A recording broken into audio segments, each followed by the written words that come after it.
नमस्कार दोस्तों, स्वागत है आपका हमारे YouTube चैनल जी शिक्षा पोर्टल में। दोस्तों आज हम राजस्थान 4th ग्रेड भर्ती 2025 के लिए मॉडल टेस्ट पेपर नंबर और 5 लेकर आ गए हैं। दोस्तों ये मॉडल टेस्ट पेपर आपकी सफलता को सुनिश्चित करने वाला है, क्योंकि दोस्तों मैंने इस मॉडल टेस्ट पेपर के अंदर और जो राजस्थान 4th ग्रेड कर्मचारी भर्ती है उसका जो नवीनतम सिलेबस है उसके सारे ही सब्जेक्ट के प्रश्न इस वीडियो के अंदर शामिल किए हैं। चाहे वो राजस्थान की ज्योग्राफी हो, राजस्थान का इतिहास, राजस्थान की कला संस्कृति हो, चाहे वो इंडियन पॉलिटी के प्रश्न हो, इंडियन कॉन्स्टिट्यूशन के प्रश्न हो, इंडियन ज्योग्राफी या भारतीय इतिहास के प्रश्न हो और सामान्य हिंदी, सभी सब्जेक्ट के प्रश्न इस वीडियो के अंदर शामिल किए गए हैं। तो आपको पूरा वीडियो अंत तक ज़रूर देखना है। दोस्तों मैं प्रत्येक प्रश्न के साथ में उनके जितने भी एक्स्ट्रा फैक्ट हैं वो इस वीडियो के अंदर डिस्कस करने वाला हूँ। तो चलिए वीडियो शुरू करते हैं। तो दोस्तों आज का जो हमारा पहला प्रश्न है वो इंडियन पॉलिटी से है। वो है भारतीय संविधान को कब लागू किया गया था। तो दोस्तों इसके जो हमारे विकल्प हैं वो इस प्रकार हैं। तो दोस्तों इसका जो राइट आंसर होने वाला है दोस्तों वो होने वाला है विकल्प बी, 26 जनवरी 1950। दोस्तों 26 जनवरी 1950 को और हमारा जो भारतीय संविधान है उसको संपूर्ण भारत के अंदर लागू किया गया था। तो विकल्प बी इसका राइट आंसर हो जाएगा। और दोस्तों हम भारतीय संविधान की बात करें तो इसको बनने में 2 वर्ष 11 माह और 18 दिन लगे थे। दोस्तों इसकी और जो निर्माण प्रक्रिया है वह 1946 से शुरू होकर और 1950 के अंदर पूर्ण हुई थी। वहीं दोस्तों 26 नवंबर 1950 को और जो हमारा भारतीय संविधान है वो संविधान सभा द्वारा और हमारे देश को समर्पित किया गया था। तो विकल्प बी इसका राइट आंसर हो जाएगा। तो चलिए बढ़ते हैं अगले प्रश्न की ओर। दोस्तों जो आज का हमारा अगला प्रश्न है वो है भारत में राष्ट्रपति को किसके द्वारा चुना जाता है।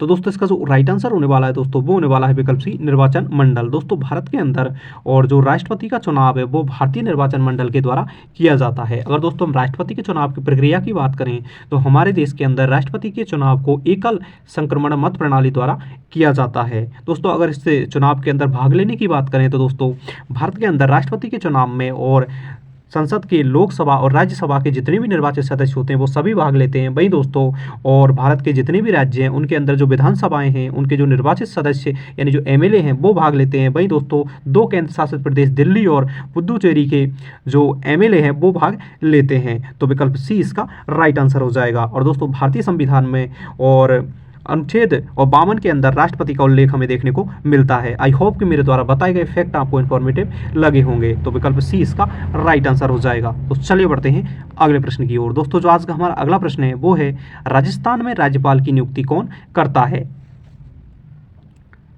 तो दोस्तों इसका जो राइट आंसर होने वाला है दोस्तों वो होने वाला है विकल्प सी, राष्ट्रपति। दोस्तों भारत के अंदर और जितने भी राज्यों के राज्यपाल हैं या केंद्र शासित प्रदेशों के उपराज्यपाल हैं उन सभी की नियुक्ति और राष्ट्रपति के द्वारा की जाती है। तो विकल्प सी इसका राइट आंसर हो जाएगा। और दोस्तों हम राज्यपाल की बात करें तो इसका उल्लेख हमारे संविधान के 153 जो अनुच्छेद 153 है उसके अंदर किया गया है, जिसमें दोस्तों यह बताया गया है कि प्रत्येक राज्य का एक राज्यपाल होगा जिसको शपथ दिलाने का जो कार्य है दोस्तों वो और राष्ट्रपति के द्वारा किया जाएगा। तो विकल्प सी इसका राइट आंसर हो जाएगा। तो चलिए बढ़ते हैं अगले प्रश्न की ओर। दोस्तों जो आज का हमारा अगला प्रश्न है वो है राज्यसभा के सदस्यों का कार्यकाल कितना होता है।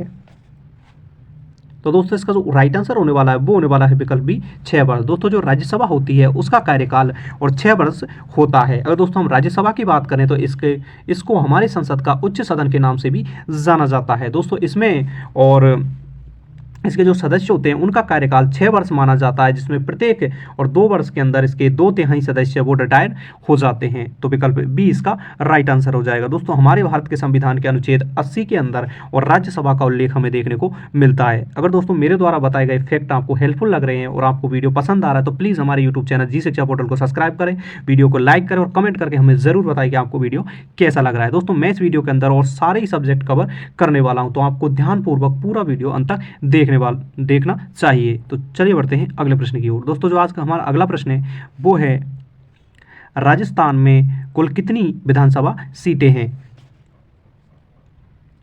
तो दोस्तों इसका जो राइट आंसर होने वाला है वो होने वाला है विकल्प बी, 200। दोस्तों राजस्थान के अंदर कुल 200 विधानसभा सीटें हैं। तो विकल्प बी इसका राइट आंसर हो जाएगा। अगर दोस्तों हम राजस्थान की बात करें तो दोस्तों राजस्थान में और संसद के लिए और 25 सदस्य चुनकर जाते हैं, जिसमें से 215 लोकसभा के लिए जाते हैं, वही 10 सदस्य राज्यसभा के लिए और राजस्थान से और निर्वाचित होते हैं। तो चलिए बढ़ते हैं अगले प्रश्न की ओर। दोस्तों जो आज का हमारा अगला प्रश्न है वो है हल्दी घाटी का युद्ध कब हुआ था। तो दोस्तों इसके जो हमारे विकल्प हैं वो इस प्रकार हैं। तो दोस्तों इसका जो राइट आंसर होने वाला है दोस्तों वो होने वाला है विकल्प सी 1576 में। दोस्तों 18 जून और 1576 को हल्दी घाटी का जो प्रसिद्ध युद्ध है वो हुआ था। दोस्तों अगर हम हल्दी घाटी स्थान की बात करें तो यह हमें राजसमंद जिले के अंदर देखने को मिलता है। अगर इस युद्ध की बात करें तो यह युद्ध महाराणा प्रताप और अकबर के सेनापति मानसिंह उनके बीच में हुआ था, जिसमें दोस्तों और इस युद्ध के अंदर और अकबर की विजय हुई थी। तो विकल्प सी इसका राइट आंसर हो जाएगा। तो चलिए बढ़ते हैं अगले प्रश्न की ओर। दोस्तों जो आज का हमारा अगला प्रश्न है वो है राजस्थान में निहाल चंद का संबंध किस क्षेत्र से है।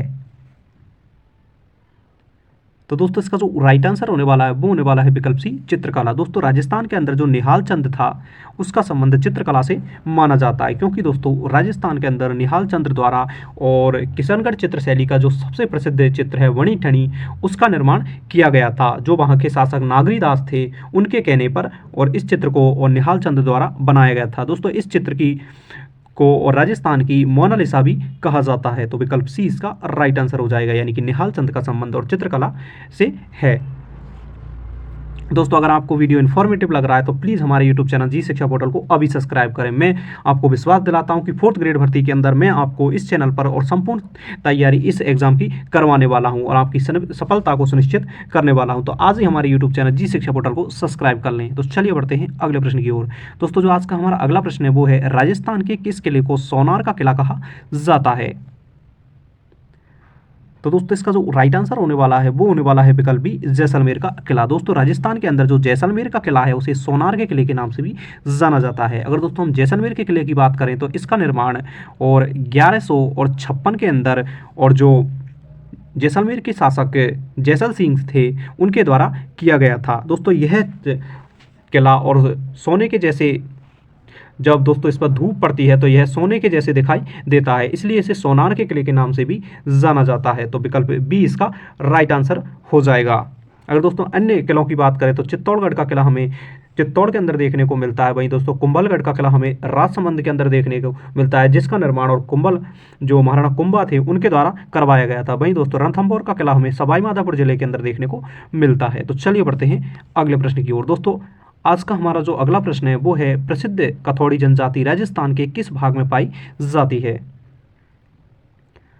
तो दोस्तों इसका जो राइट आंसर होने वाला है दोस्तों वो होने वाला है विकल्प बी दक्षिणी राजस्थान। दोस्तों राजस्थान की जो प्रसिद्ध कथौड़ी जनजाति है वो हमें और दक्षिणी राजस्थान के अंदर देखने को मिलती है, जिसमें प्रमुख रूप से और डूंगरपुर, बांसवाड़ा और उदयपुर के कुछ स्थानों पर यह जनजाति हमें पाई जाती है। अगर दोस्तों हम इस जनजाति की बात करें तो इस जनजाति का मूल स्थान और महाराष्ट्र माना जाता है। वह दोस्तों इस जनजाति का जो प्रमुख कार्य है वो दोस्तों और जंगलों से जो गोंद होता है उसका उत्पादन करना है। तो विकल्प बी इसका राइट आंसर हो जाएगा। तो चलिए बढ़ते हैं अगले प्रश्न की ओर। दोस्तों मैंने इस वीडियो के अंदर प्रत्येक सेगमेंट से आपके प्रश्न लिए हैं, जितने भी आपके सिलेबस के अंदर पूछे जाने हैं उन सभी से प्रश्न लिए हैं, और दोस्तों मैं प्रत्येक प्रश्न के साथ जितने भी उसके एक्स्ट्रा फैक्ट बन सकते हैं उनको भी डिस्कस कर रहा हूं। तो ओवरऑल ये वीडियो आपके लिए बहुत ही छोटा और बहुत ही हेल्पफुल होने वाला है। दोस्तों इस वीडियो आपको अंत तक जरूर देखना है। दोस्तों यह पूरा वीडियो और आपको 8 बहुत से होते और दोस्तों यह 15 से और 20 मिनट का होने वाला है। तो दोस्तों जो आज का हमारा अगला प्रश्न है वो है राजस्थान के किस लोक नृत्य को मरु नृत्य भी कहा जाता है। तो दोस्तों इसका जो राइट आंसर होने वाला है वो होने वाला है विकल्प सी गैर नृत्य। दोस्तों राजस्थान की जो भील जनजाति है उसका जो प्रसिद्ध नृत्य है गैर नृत्य, उसे और राजस्थान के अंदर मरु नृत्य भी कहा जाता है। तो विकल्प सी इसका राइट आंसर हो जाएगा। और दोस्तों राजस्थान के अन्य नृत्यों की बात करें तो दोस्तों जो घूमर नृत्य है उसे राजस्थान का लोक नृत्य कहा जाता है। और विकल्प बी की बात करें तो जो कालबेलिया नृत्य है दोस्तों ये भी राजस्थान का एक प्रसिद्ध नृत्य है, जिसकी एक प्रसिद्ध नृत्यांगना है वो गुलाबो देवी है। भवई नृत्य यह भी राजस्थान का और होली के समय पर किए जाने वाला एक प्रमुख नृत्य है, जो कि दोस्तों मेवाड़ क्षेत्र में और जो गुजरात का आसपास का क्षेत्र है उस क्षेत्र में यह किया जाता है। तो चलिए बढ़ते हैं अगले प्रश्न की ओर। दोस्तों जो आज का हमारा अगला प्रश्न है वो है हिंदी सब्जेक्ट से। दोस्तों अब मैंने इस वीडियो के अंदर आपको इंडियन कॉन्स्टिट्यूशन यानी भारतीय संविधान और राजस्थान कला संस्कृति के क्वेश्चन डिस्कस कर चुका हूँ। वहीं दोस्तों अब बात करने वाले हम सामान्य हिंदी के प्रश्नों की।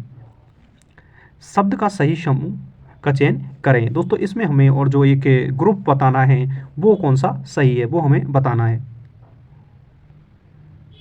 तो दोस्तों इसका जो राइट आंसर होने वाला है दोस्तों वो होने वाला है विकल्प ए पुस्तक, कुर्सी और मेज। दोस्तों यह विकल्प और हमें और सबसे सही इसके अंदर देखने को मिल रहा है, क्योंकि दोस्तों इसके अंदर और सारी ही चीज़ें हमें और निर्जीव दिखाई देती हैं और सारी चीज़ें ठोस हैं। तो विकल्प ए इसका राइट आंसर हो जाएगा। तो चलिए बढ़ते हैं अगले प्रश्न की ओर। दोस्तों जो आज का हमारा अगला प्रश्न है वो है काला अक्षर भैंस बराबर का अर्थ क्या है।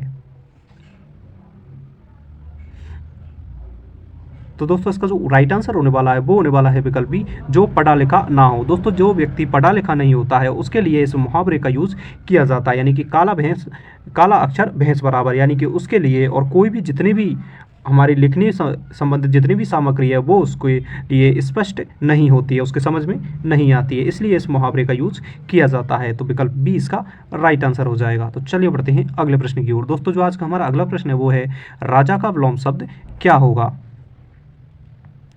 तो दोस्तों इसका जो राइट आंसर होने वाला है दोस्तों वो होने वाला है विकल्प ए प्रजा। दोस्तों राजा का जो विलोम शब्द है वो प्रजा होगा। तो चलिए बढ़ते हैं अगले प्रश्न की ओर। दोस्तों जो आज का हमारा अगला प्रश्न है वो है अवकाश का समानार्थी शब्द क्या है।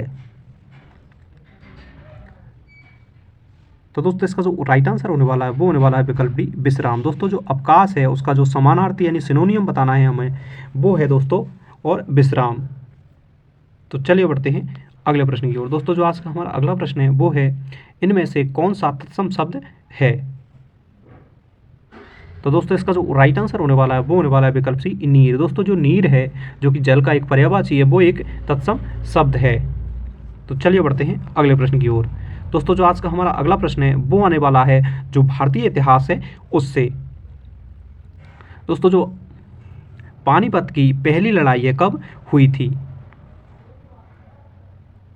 तो दोस्तों इसका जो राइट आंसर होने वाला है वो होने वाला है विकल्प 1526। दोस्तों 1526 में और दोस्तों बाबर और इब्राहिम लोदी के बीच में पानीपत की लड़ाई प्रथम लड़ाई हुई थी, जिसमें दोस्तों और बाबर की विजय हुई थी। इसी के साथ दोस्तों भारत के अंदर और जो सल्तनत काल है उसका अंत हुआ और मुगल काल का प्रारंभ हुआ।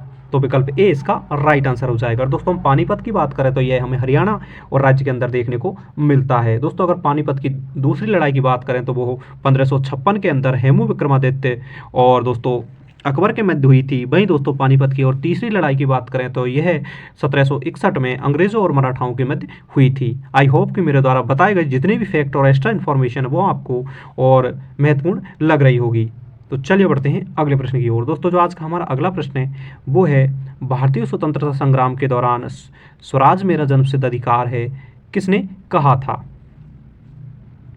तो दोस्तों इसका जो राइट आंसर होने वाला है वो होने वाला है विकल्प बी बाल गंगाधर तिलक। दोस्तों बाल गंगाधर तिलक द्वारा और भारतीय स्वतंत्रता संग्राम के अंदर और स्वराज मेरा जन्मसिद्ध अधिकार है और मैं इसे लेकर रहूंगा ये नारा दिया गया था। दोस्तों बाल गंगाधर तिलक और भारतीय स्वतंत्रता संग्राम के एक महत्वपूर्ण क्रांतिकारी माने जाते हैं। इनके द्वारा ही दोस्तों अंग्रेजों के खिलाफ और दोस्तों मराठा और केसरी नामक दो समाचार पत्रों का भी प्रकाशन किया गया था। वहीं दोस्तों और जो होम रूल आंदोलन है उसके अंदर भी इन्होंने भाग लिया था और वहीं स्वदेशी आंदोलन में इनकी महत्वपूर्ण और भूमिका रही थी। तो विकल्प बी इसका राइट आंसर हो जाएगा। तो चलिए बढ़ते हैं अगले प्रश्न की ओर। दोस्तों जो आज का हमारा अगला प्रश्न है वो है अज्ञातशत्रु किस वंश का शासक था। तो दोस्तों इसका जो राइट आंसर होने वाला है वो होने वाला है विकल्प डी हर्यक वंश। दोस्तों जो अज्ञातशत्रु है वो हर्यक वंश का एक प्रसिद्ध शासक हुआ करता था। अगर दोस्तों हम अज्ञातशत्रु की बात करें तो इसी के शासनकाल के समय और दोस्तों भारत के अंदर प्रथम बौद्ध संगीति का भी आयोजन किया गया था। तो विकल्प डी इसका राइट आंसर हो जाएगा। तो चलिए बढ़ते हैं अगले प्रश्न की ओर। दोस्तों जो आज का हमारा अगला प्रश्न है वो है किसने भारत में स्थायी बंदोबस्त लागू किया था।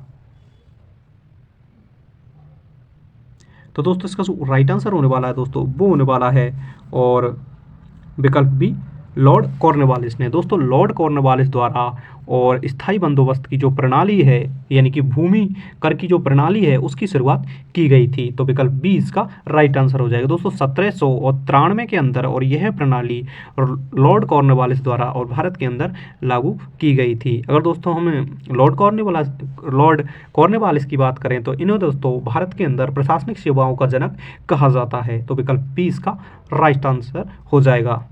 दोस्तों अगर अन्य ऑप्शनों की बात करें तो लॉर्ड वेलेस्ली द्वारा सहायक संधि की शुरुआत की गई थी। वहीं दोस्तों डलहौजी के द्वारा भारत के अंदर हड़प नीति अपनाई गई थी। और 1857 की क्रांति के समय दोस्तों भारत के जो गवर्नर जनरल थे दोस्तों वो लॉर्ड कर्जन हुआ करते थे। तो चलिए बढ़ते हैं अगले प्रश्न की ओर। दोस्तों जो आज का हमारा अगला प्रश्न है वो है, महात्मा गांधी ने भारत में पहला सत्याग्रह कहाँ किया था?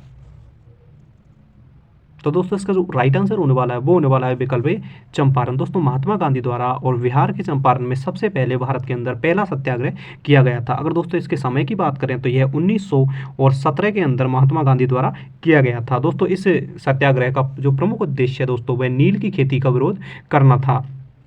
तो विकल्प ए इसका राइट आंसर हो जाएगा। दोस्तों इसके बाद में महात्मा गांधी द्वारा और खेड़ा के अंदर और सत्याग्रह किया जाता है।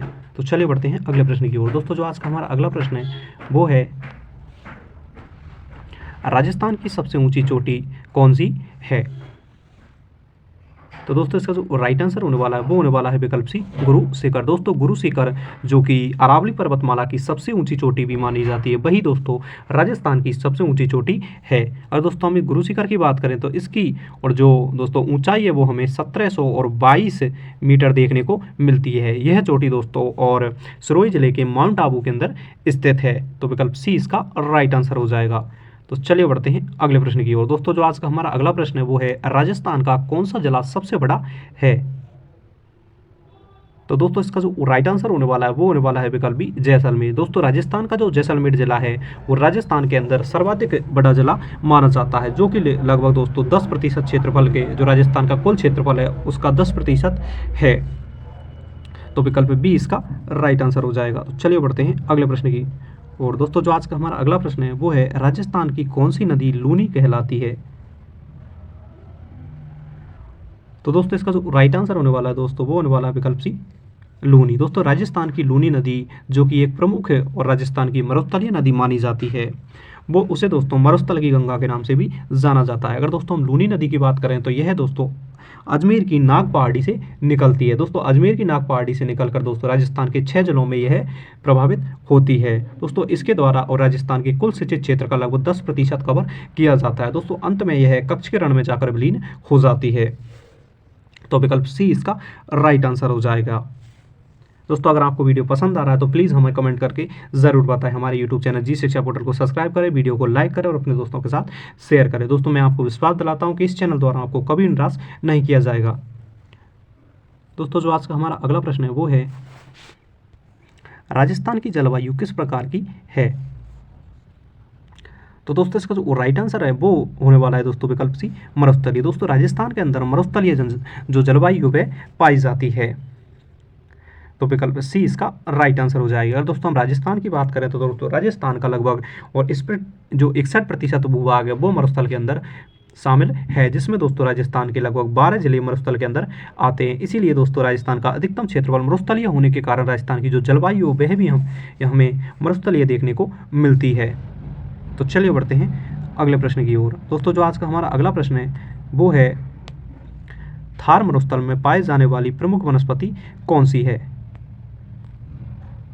दोस्तों इसका जो राइट आंसर होने वाला है वो होने वाला है विकल्प बी, खेजड़ी। दोस्तों खेजड़ी जो कि राजस्थान का और राज्य वृक्ष भी है, यह दोस्तों हमें मरुस्थलीय प्रदेश में बहुत आय मात्रा में देखने को मिलता है। और दोस्तों हम खेजड़ी की बात करें तो इसे दोस्तों राजस्थान का कल्प वृक्ष के नाम से भी जाना जाता है। इसके वैज्ञानिक नाम की बात करें तो प्रोसोपिक सिनेरिया इसे विज्ञान के भाषा में कहा जाता है। तो विकल्प बी इसका राइट आंसर हो जाएगा। तो चलिए बढ़ते हैं अगले प्रश्न की ओर। दोस्तों जो आज का हमारा अगला प्रश्न है वो है, दोस्तों अब विज्ञान के प्रश्नों को हम डिस्कस करने वाले हैं। दोस्तों मैंने इस वीडियो के अंदर दोस्तों सामान्य Hindi, Indian polity, Indian geography, Indian इतिहास के साथ दोस्तों राजस्थान इतिहास एवं कला संस्कृति व राजस्थान के भूगोल के प्रश्न डिस्कस किए। अब दोस्तों हम डिस्कस करने वाले हैं जो सामान्य विज्ञान के प्रश्न है जो कि आपके पेपर के अंदर पूछे जाने वाले हैं उनके बारे में।